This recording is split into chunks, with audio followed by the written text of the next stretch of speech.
তরঙ্গ বা হচ্ছে স্টেশনারি ওয়েভ, এই সম্পর্কে জানার আগে আমাদের একটু জানতে হবে আসলে তরঙ্গের উপরিপাতন বা প্রিন্সিপাল অফ সুপারপোজিশন বলতে আসলে কী বোঝায়।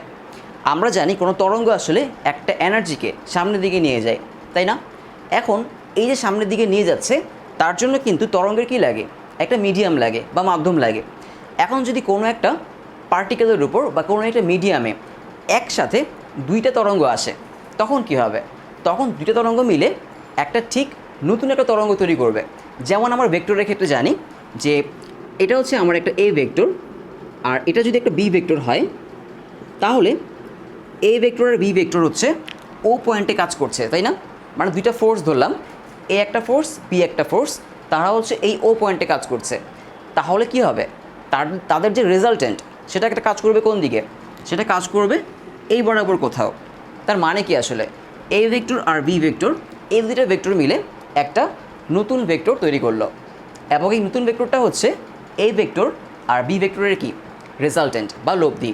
তো তরঙ্গের ক্ষেত্রে বা ওয়েভের ক্ষেত্রেও সেটাই হচ্ছে, যে যদি দুইটা তরঙ্গ একসাথে আসে, তাহলে যেটা হবে সেই দুইটা তরঙ্গ মিলে একটা নতুন তরঙ্গ তৈরি করবে, এবং যেই নতুন তরঙ্গটা হচ্ছে এই যে দুটো তরঙ্গ আমাদের, সেই দুইটা তরঙ্গের লব্ধি বা রেজাল্টেন্ট। তো তারা কীভাবে কাজ করবে? আমি ধরলাম এখানে ব্লু কালার হচ্ছে আমার একটা তরঙ্গ বা ওয়েভ, আর এই যে রেড কালার সেটা হচ্ছে আমার আরেকটা তরঙ্গ বা ওয়েভ। ওকে, তো এই দুটো তরঙ্গই আসলে এই মিডিয়ামের উপর আপতিত হয়েছে। এখন এই যে দুইটা তরঙ্গ বা ওয়েভ, তারা মিলে যেটা করবে, একটা নতুন একটা তরঙ্গ তৈরি করবে। তো সেটা কীরকম হবে? আমরা একটু প্রথমে দেখি যে প্রথমে এই জায়গাটাতে, মানে শুধু এই অংশটাতে ব্লু কালার যে ওয়েভটা সে যাচ্ছে এদিকে, আর রেড কালার যাচ্ছে কোন দিকে? এদিকে। তাহলে এদের যে রেজাল্টেন্ট মানে লব্ধি তরঙ্গ, সে কোন দিকে যাবে আসলে? ব্লু কালার যাচ্ছে এদিকে আর রেড কালার এদিকে।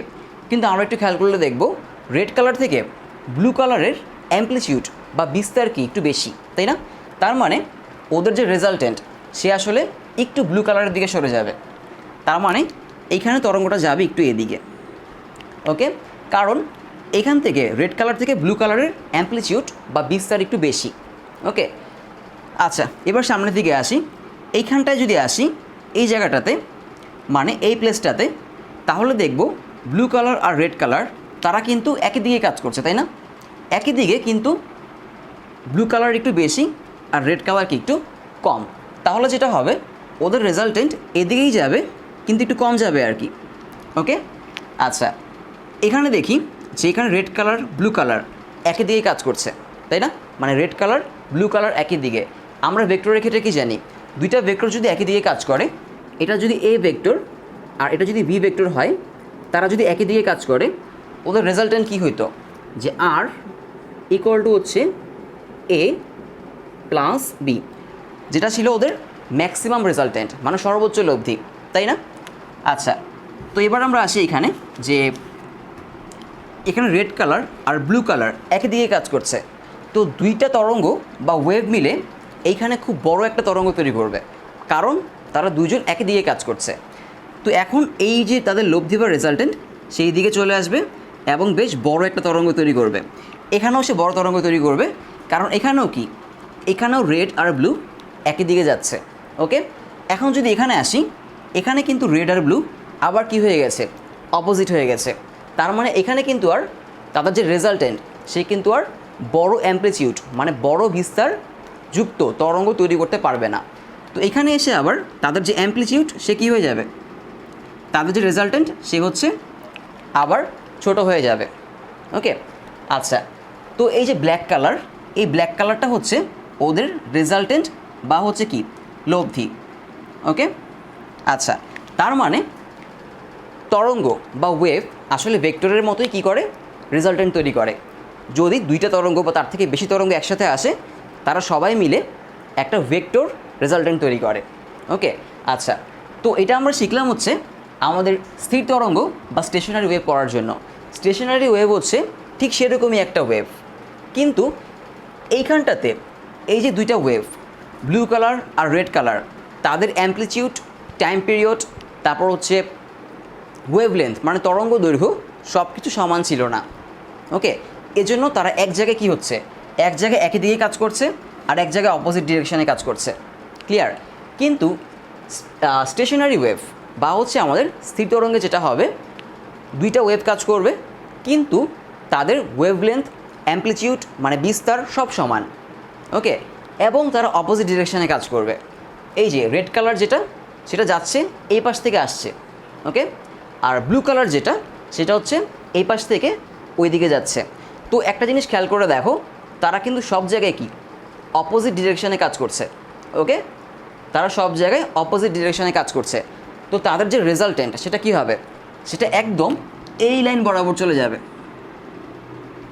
মানে একটা স্টেশনারি ওয়েভ বা স্থির তরঙ্গ। তাহলে আমরা এখন যেটা করব, এই যে স্টেশনারি ওয়েভ তার ইকুয়েশন বের করব। আমরা কিন্তু এর আগে অগ্রগামী তরঙ্গ বা হচ্ছে প্রোগ্রেসিভ ওয়েভের ইকুয়েশন বের করেছিলাম। আচ্ছা, তো এটা বের করার জন্য আমরা যেটা করব, আমরা দুইটা প্রোগ্রেসিভ ওয়েভের ইকুয়েশন নিব। তার মানে হচ্ছে এই যে একটা ওয়েভ আর এই যে একটা ওয়েভ, দুইটাই কিন্তু কি অগ্রগামী বা প্রোগ্রেসিভ ওয়েভ, তাই না?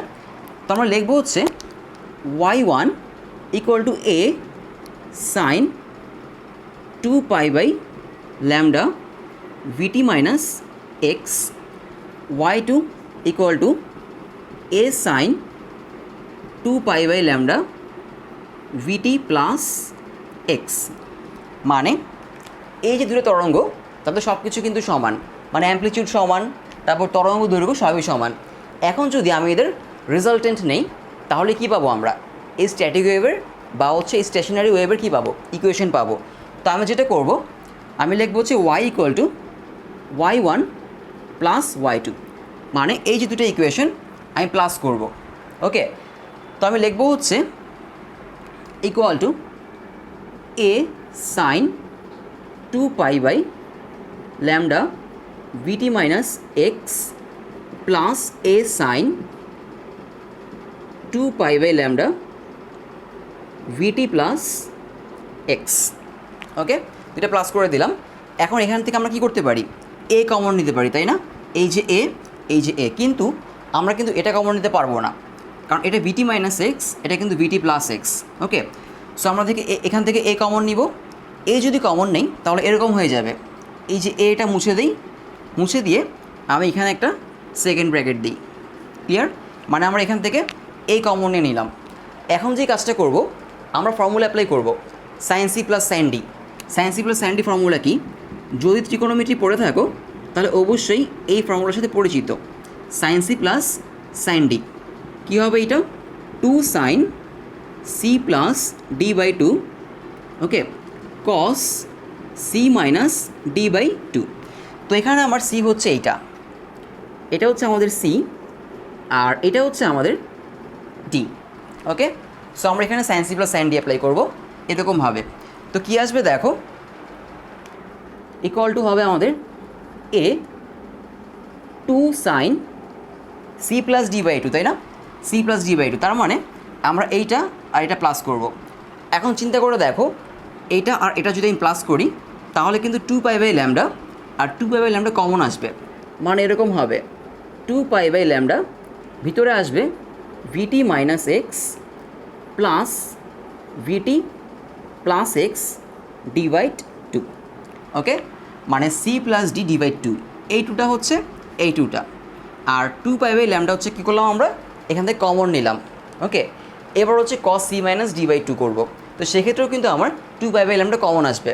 তো আমি লিখব যে cos 2π/λ আমার হবে হচ্ছে vt minus x minus vt minus x divide হচ্ছে 2। ক্লিয়ার? আচ্ছা, এই যে এইটা মাইনাস এইটা, সো এটা মাইনাস ভিটি মাইনাস এক্স হয়ে যাবে, আর নিচে হচ্ছে 2 আমাদের। আচ্ছা, সো আমরা এই ফর্মুলাটা অ্যাপ্লাই করলাম, তো এটা আমাদের এখন আর লাগবে না। আচ্ছা, তো অ্যাপ্লাই করার পর যেটা করব আমরা, এখানে দেখো আমাদের মাইনাস এক্স আর প্লাস এক্স কাটা যায়, আর এখানে কাটা যায় কি? প্লাস ভিটি মাইনাস ভিটি। ওকে, আচ্ছা, তো আমরা যদি এখন এটা ক্যালকুলেট করি আমাদের কি আসবে? আমি লিখবো হচ্ছে y ইকুয়াল টু 2a, এখান থেকে আমরা আসবে কত? ভিটি আর প্লাস ভিটি, মান হচ্ছে 2vt। সো আমি লিখবো হচ্ছে সাইন 2π/λ 2vt/2 আর cos 2 pi by lambda minus 2x by 2। Okay, আচ্ছা, তো আমরা এখন যেটা করব, এই টু আর এই টু আমরা কাটতে পারি, মানে এই টু কেটে দিব, এই টু আর এই টু কাটবো। আরেকটা ব্যাপার সেটা হচ্ছে cos minus theta equal to কী হয়, কস থেটা। সো আমাদের এখানে কিন্তু সেরকমই আসছে, এই যে কজের ভিতরে একটা মাইনাস চলে আসছে না, এই মাইনাসটা কিন্তু চলে যাবে, মানে কস মাইনাস থেটা কী হয়ে যাবে আমাদের, কস থেটা হয়ে যাবে। সো এই মাইনাসটা থাকবে না। তো আমরা এর পরবর্তীতে যেটা লিখতে পারবো সেটা হচ্ছে y equal to 2a sine 2 pi by lambda VT cos 2 pi by lambda x. Okay, এটাই হচ্ছে আমাদের স্টেশনারি ওয়েভ বা হচ্ছে স্থির তরঙ্গের সমীকরণ। ওকে, এখন কেউ যদি বলে এটা স্থির তরঙ্গের সমীকরণ, সেটা কীভাবে এক্সপ্লেন করব আমরা, এই কোশ্চেনটা কিন্তু আমি যখন আমরা অগ্রগামী তরঙ্গ বা প্রোগ্রেসিভ ওয়েভ পড়েছিলাম তখনও বলেছিলাম যে একটা ইকুয়েশন বের করেছিলাম এরকম, এই যে ইকুয়েশনটা, এই ইকুয়েশন বের করে বলেছিলাম যে এটা যে একটা অগ্রগামী বা হচ্ছে প্রোগ্রেসিভ ওয়েভের ইকুয়েশন, সেটা কীভাবে বুঝবো হচ্ছে এই অংশটা দেখে। এই অংশটা কী ছিল মনে আছে, এই অংশটা ছিল ফেজ ডিফারেন্স, মানে একটা পার্টিকেল থেকে আরেকটা পার্টিকেলের ফেজ ডিফারেন্স। তো এই যে আমাদের স্টেশনারি ওয়েভ বা স্থির তরঙ্গ, সেখানে কিন্তু এরকম ভিটি মাইনাস এক্স বা ভিটি প্লাস এক্স এই জাতীয় কোনো কোয়ান্টিটি বা রাশি নাই, তার মানে এখানে কোনো ফেজ ডিফারেন্স নাই। যেই পয়েন্টটা এখানে আছে সে আজীবন এখানেই থাকবে, আর যে এখানে আছে সে আজীবন এখানেই থাকবে। ওকে, এই যে পয়েন্টটা, এটাকে বলা হয় হচ্ছে নোড। ওকে, আর এই পয়েন্টটাকে বলা হয় হচ্ছে অ্যান্টি নোড, বাংলায় বলে সুস্পন্দ বিন্দু, এটাকে সুস্পন্দ বিন্দু, এটাকে নিস্পন্দ বিন্দু। ক্লিয়ার? তো যে এখানে আছে তার কিন্তু ডিসপ্লেসমেন্ট শূন্য, মানে বিস্তার শূন্য। ওকে, অ্যামপ্লিচিউড জিরো। আর যেখানে আছে তার অ্যামপ্লিচিউড ম্যাক্সিমাম, মানে সুস্পন্দ বিন্দু বা অ্যান্টিনোডের অ্যামপ্লিচিউড ম্যাক্সিমাম, মানে তার সরণটা সর্বোচ্চ বিস্তারে আছে। আর যেখানে তার কিন্তু ডিসপ্লেসমেন্ট জিরো, মানে নোডের ডিসপ্লেসমেন্ট কত, জিরো। ওকে, সেটা আমরা পরে দেখব। আচ্ছা, তো আমরা পেয়ে গেলাম হচ্ছে আমাদের স্থির তরঙ্গ বা হচ্ছে কি স্টেশনারি ওয়েভের ইকুয়েশন। এখন ছোটো একটা কাজ বাকি, সেটা কি, আমরা এই পাশটা মুছে দেই, এই পাশটা আমাদের লাগবে না। তো আমরা এখন যেটা করব এখান থেকে, যে ইকুয়েশন যেহেতু আমরা পেয়ে গেলাম, আমরা সাইন বাদে একটু খেয়াল করে দেখো, এই যে সাইন বাদে এতটুকু অংশ কিন্তু সাইন, তাই না? এই সাইন বাদে বাকি অংশটা কি, অ্যামপ্লিচিউড বা বিস্তার, তাই না? সাইন বাদে বাকি অংশটা হচ্ছে অ্যামপ্লিচিউড বা বিস্তার। তো এখানে আমরা সেই কাজটা করব, সাইন বাদে। বা আরেকটা কথা বলি, যার সাথে টি আছে, টাইম কার সাথে আছে এখানে, সাইনের সাথে না, এই যে টাইম, কজের সাথে কিন্তু টাইম নাই, মানে কজ কিন্তু টাইমের উপর ডিপেন্ড করছে না। ওকে, তো যার সাথে টাইম আছে বা এই যে সাইনটা, এটাকে বাদ দিয়ে বাকি অংশটুকুকে আমরা অ্যামপ্লিচিউড ধরে নিব। মানে হচ্ছে আমি লিখব 2a cos 2 pi by lambda x, এটাকে আমরা ধরবো এ প্রাইম। ওকে, মানে এই যে এই অংশটা আর হচ্ছে এই অংশটা, এই টোটাল অংশটাকে আমরা ধরবো হচ্ছে এ প্রাইম, মানে আমাদের এই যে স্ট্যাটিক ওয়েভ তার হচ্ছে কি অ্যামপ্লিচিউড। তাহলে আমরা এই যে এই অংশটাকে যদি আমরা কি লিখি, এ প্রাইম লিখি, তাহলে আমাদের ইকুয়েশনটা কি দাঁড়াচ্ছে, আমাদের ইকুয়েশনটা আস্তে আস্তে হচ্ছে এরকম যে y equal to A prime sine 2 pi by lambda VT. Okay, তো এটাই আমাদের স্ট্যাটিক ওয়েভের ফাইনাল ইকুয়েশন। ক্লিয়ার? আচ্ছা, তো এটা কেন স্ট্যাটিক ওয়েভ, কারণ এখানে যে ভিটি আছে কিন্তু ভিটি মাইনাস এক্স বা ভিটি প্লাস এক্স এই জাতীয় কোনো রাশি বা কোয়ান্টিটি নাই, তার মানে ওদের মধ্যে কোনো ফেজ ডিফারেন্স নাই, যে যেখানে আছে আজীবন সেখানেই থাকবে। ক্লিয়ার?